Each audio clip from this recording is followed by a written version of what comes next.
Today I want to dig a little deeper on the folklore that is the Jersey Devil. The Pine Barrens are renowned and are mostly known for its hiking trails, lakes, and streams for kayaking and canoeing. But at one point it had a particular claim to fame. The Pine Barrens have been home to various myths and mysteries throughout the ages, where supernatural sightings are not uncommon. The most famous of these is undoubtedly about the Jersey Devil. The story of the Jersey Devil goes like this. A woman by the name of Deborah Leeds bore 13 children.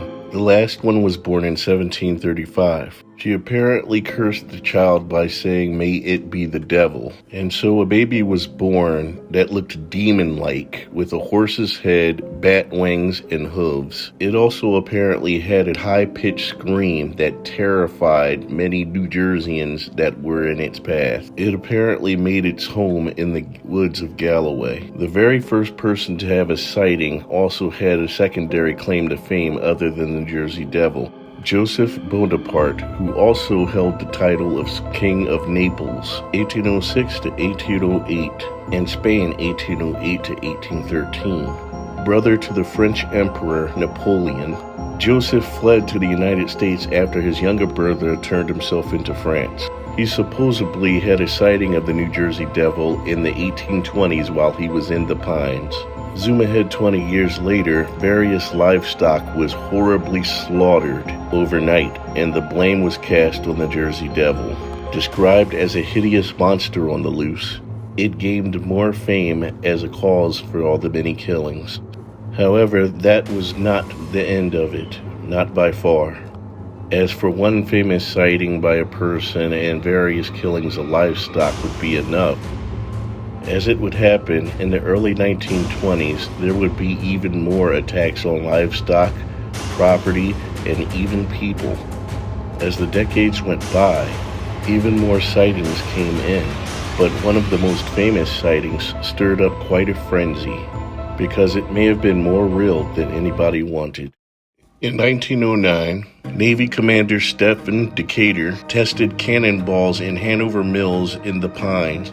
Him and his troops had the heaviest ordnances available in the United States at the time and tested them on set targets. However, through the bush of the woods, the commander saw something that intimidated him. It didn't respond to any of his hails or warning, and it most certainly did not appear to be human. So without no other option, he took the next American route. The cannonball bore a massive hole in the beast's side. It didn't even faze the creature, and it rushed off into the woods even before the commander could give chase.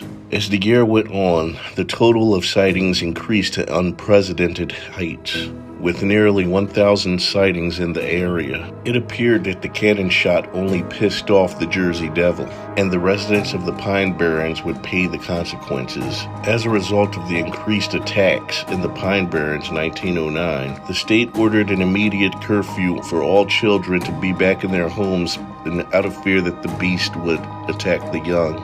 For the adults, it was simply capture the devil and receive a $10,000 reward. Nobody could, but strange tracks would appear in different patterns on different occasions. These tracks all seemed similar, being that they were all made from hooves. So they brought the bloodhounds out to track the hooves to their source, hopefully to put an end to this Jersey Devil business. But being by either a lack of evidence or a lack of awareness of the evil that they were following, the bloodhounds reportedly refused to follow that trail. After that, people stopped hunting the Jersey Devil, and sightings became fewer and fewer until they went away. But in 1927, an unlucky man had a brush up with the demon that everybody thought was long gone. On the western edge of the Pine Barrens, a taxi driver was repairing his blown-out tire.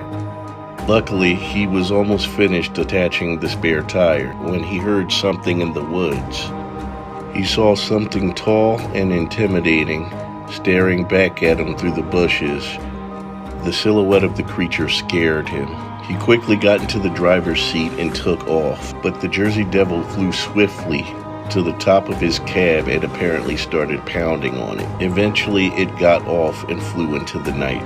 As time went by, in the 1960s, another bounty was placed on the monster for $250,000. The hunt was on, but unfortunately to no avail. To this day, the Jersey Devil is still considered to be a myth, even though after 100 years later, no one has been able to catch it. I, for one, live in New Jersey in this very area, and from a child was told all of these tales, perhaps to keep me from staying out too late at night. But then again, what do you believe?